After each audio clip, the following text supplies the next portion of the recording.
morning po sa lahat mga katrops. Panibagong araw at panibagong vlog na naman tayo.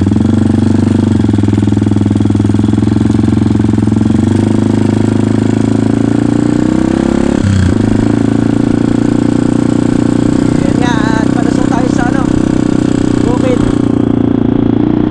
Dahil pipitas tayo ng sitaw. Let's go mga katrops. Mga katrops, mamaya na tayo magluluto nung ulam. Pipitas muna kami.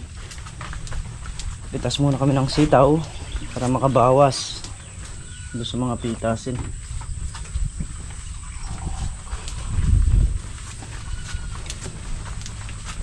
Let's go. Punta na tayo doon.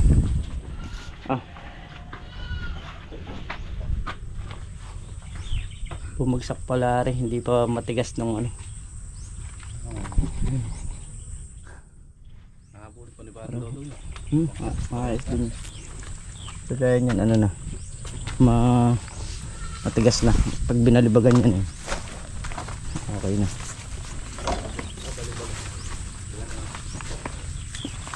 Kamayin mo. Hindi pagkao po, balibag to.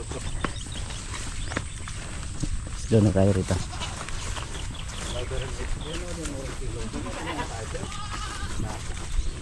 Itong lata. Itong konti na to. Hindi nga lahat tumubo. Hindi lahat tumubo.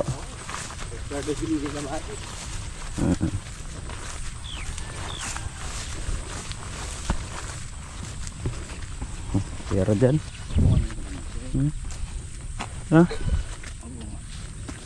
harvest na tayo ng kalamansi niya pagka dito na tayo.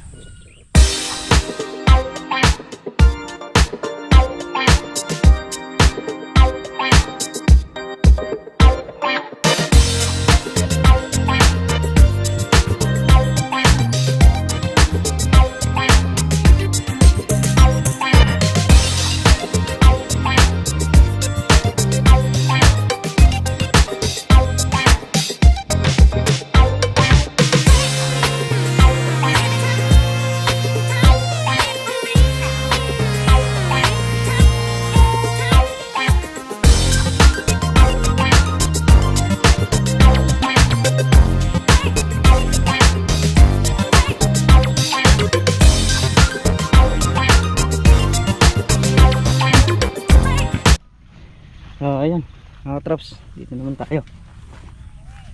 Ayan.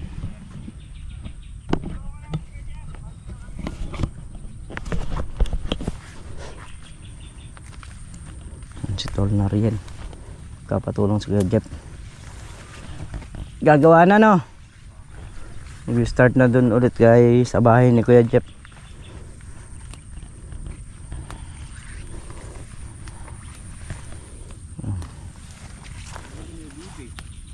Na?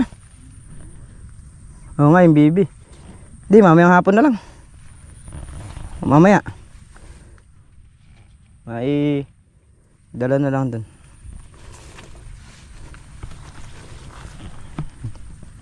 Pitas muna.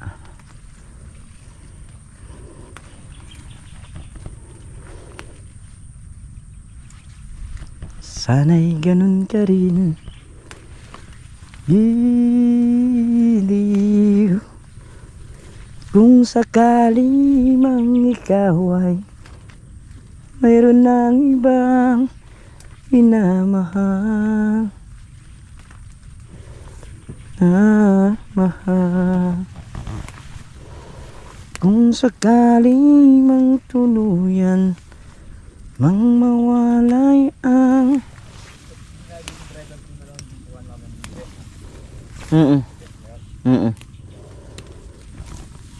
ibig ko sa puso mo, kung sakali mang magdusa, ito'y aking matitiis.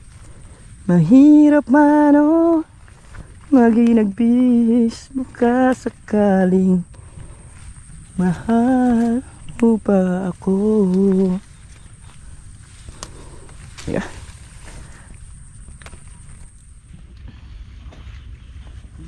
dapat mangyayo. Bakit sa'kin walang wala?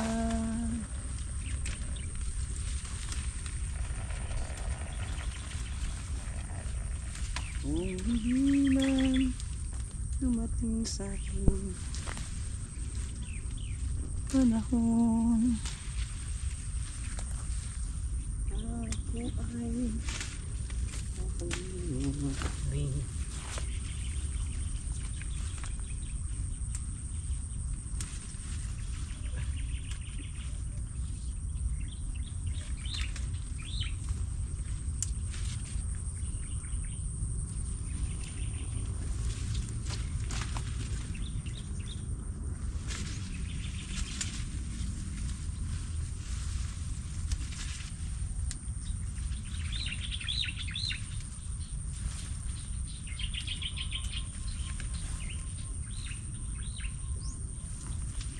Dami.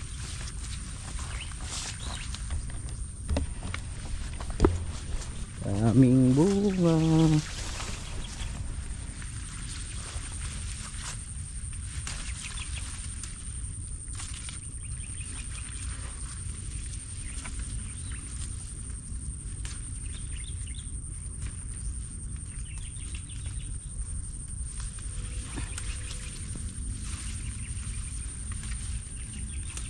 Meron pa rito yung ilalim. Ating balikaan.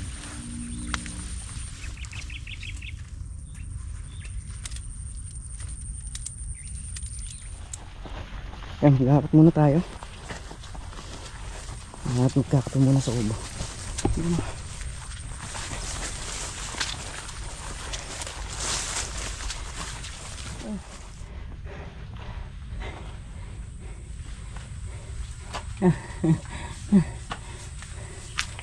Pinulot mo? Ito.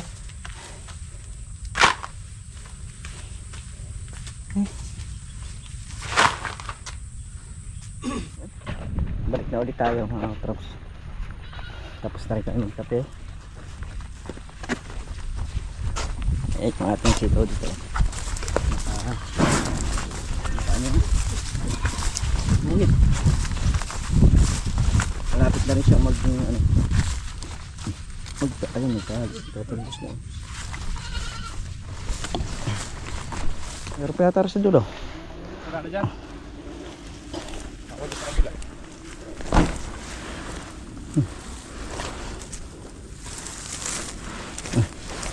Sige.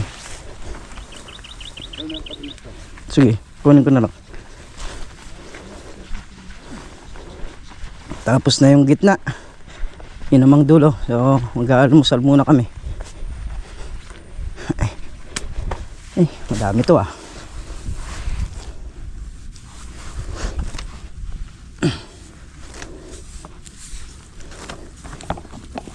Dami to. Pero mahakot naman siguro natin lahat to. Doon na lang.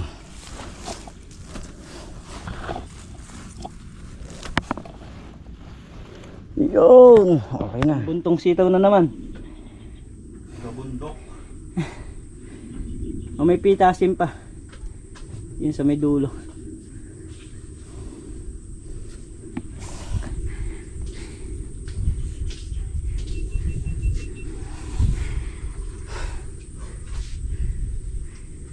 Palaban na naman sa dayo.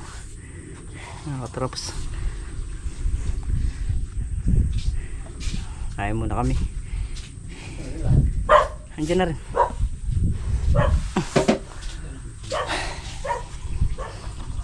Diyan na rin sila. Lahat nung napitas sa gitna eh hinakot na. Doon sa dulo, doon sila kumakot eh. So ayan mga traps, at kumain nga po kami. Bago natin pagpatuloy yung video ito eh, shoutout muna kay Ben Totski Vlog, Ben Humble. Ayan, shoutout po sa inyo at maraming salamat po sa suporta at sa pagtitiwala ninyo, at ingat po kayo palagi. So si Jordan nagagayak na ayan ay ulan. Bira na tayo mga katrops. Nakakatawa mga katraps. Yung tinrim natin dati. Ayan na. Ayan na yun. Yan na yung kapal na inilabas niya. Kaya ito isang sanga. Naging kapalit niya 1, 2, 3, 4, 5, 6. Diba? 1, 2, 3, 4, 5, 6. Ayan. Berde na yung ibabaw ng mga kalamansi. Yan yung ano. Yan yung supling. Mga katraps. Pre, dala kang goma. Paring Carlo. Goma. Di ako nakapagbitbit, wala pala ako sa kamay.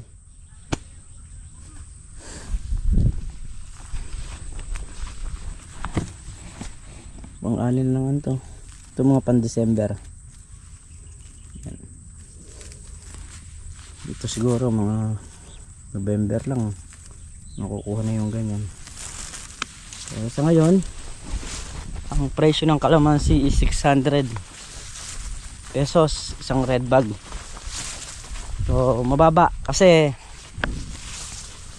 yung buwan na yan talagang medyo mababa ang kalamansi niyan. Mataas naman yan yung mga kamatis, mahal. Pagtungtong ng August mga katrops, ang kalamansi is nasa 200 lang per red bag. Bali yung red bag na yon, ang laman nun is 30 kilos. O mababa, di po ba? Kasi po yung buwan na yon, hindi mo gagastusan yung kalamansi, hayaan mo lang mamunga ng by ano yun, June. Hindi na po tayo magpapabunga ng June. May, April, June, July, August. Harvest ng August. O mababa yung presyo nun. Hindi na po tayo magpapabunga nun. Kahit na po mababa yung kalamansi nun, kikita pa rin kasi hindi gagastusan yung kalamansi. So pagtungtong naman po ng August is pwede na pong magpabunga nun. August, September, October, November, December umaani. December hanggang January po yun umaani. Sa Cordel po, ayan o. Cordel pa yung goma. Dahil palang dalang goma sa Cordel. Ito na lang tayo manghingi. Bunga oh. Ang dami. Ang daming bunga. Dos. Konti lang to. Lapas 10 piraso to eh. Start na tayo rito. Ayan, mga katrops. Kami nakaraos na. Nakayari na. Panghali na. Nasa pasado alas 12 na yan. Mga katrops. Dami nung pinipitasan. Ayan. Dun sa dulo na yun. Tapos itong kabila na to. Ayan. So marami rin napitas dito. Kasi puro ano din. Puro bunga din.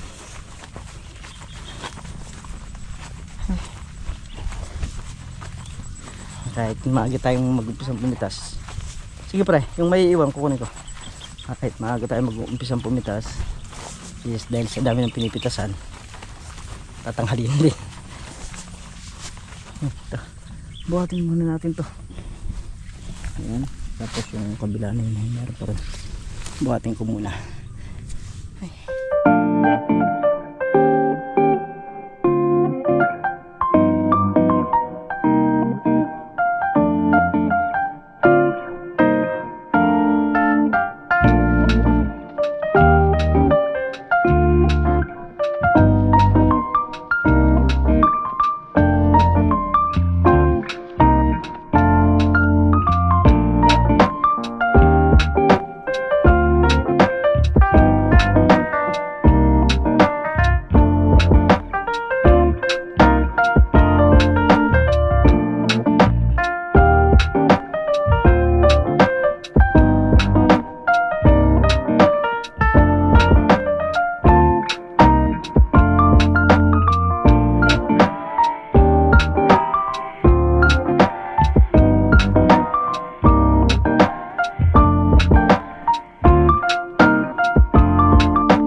So ayan mga katrops, at nayari nga kami is 2:30 hapon.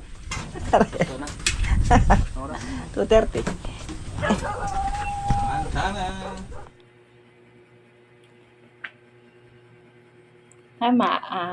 Maagang dumating yung mga frozen natin. So, ayan.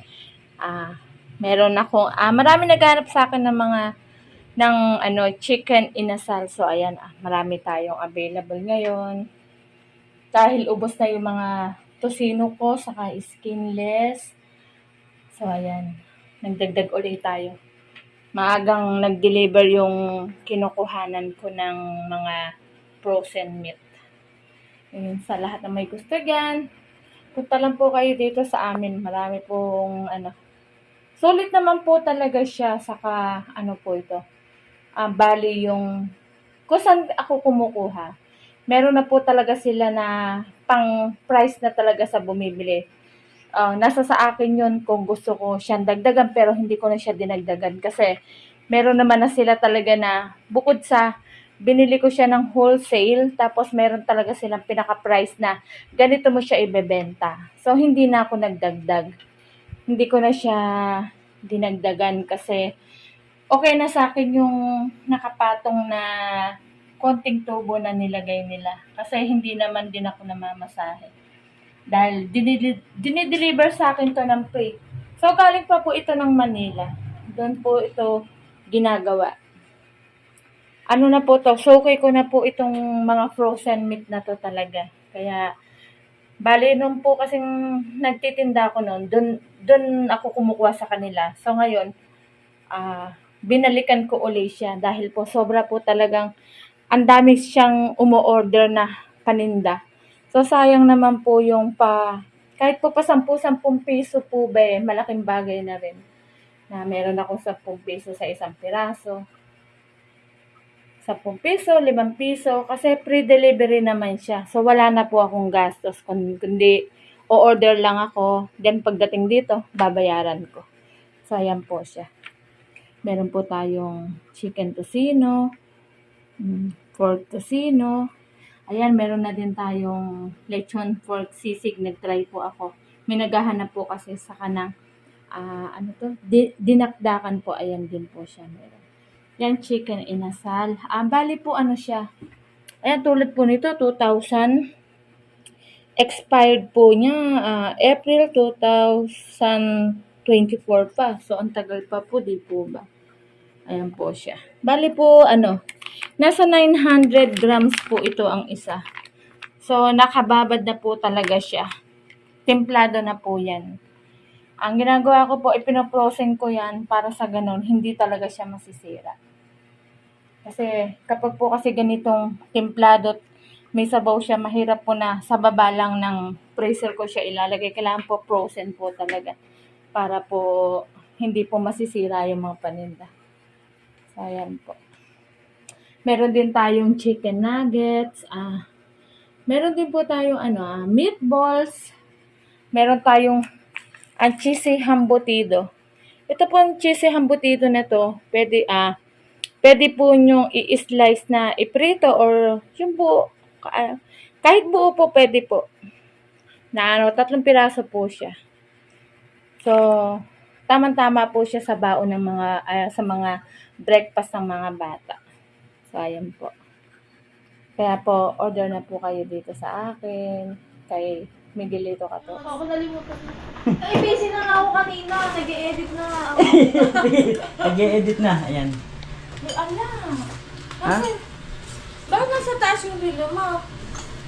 Ala naman din eh. Malinis. Wow. Saan? Wala. Saan yung ba yan? Tunay ba yun? 295. Nasa taas yun din. So, ayan mga katrops, at muli po hanggang dito na lamang ating simpleng video at lubos po ako nagpapasalamat sa inyong lahat sa walang sawang suporta nyo sa pagmamahal nyo sa channel namin. Ayan, ingat po kayo palagi saan man po kayo naroon. Bawi po sa lahat. So, lakad lang po muna tayo, may lakad tayo eh.